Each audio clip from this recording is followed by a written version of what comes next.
I'm Max Dalton, and in this video, I'll show you how to keep audio with your Bluetooth headphones on your iPhone or iPad rather than switching to other devices.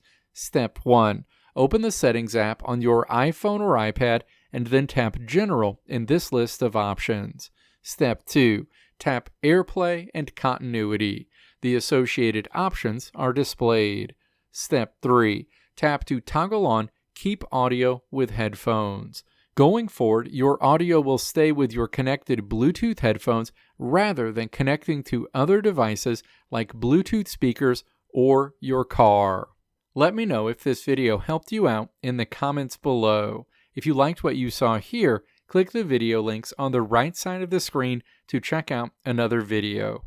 Or click the logo on the left side of the screen to check out my tutorial website at www.maxdalton.how.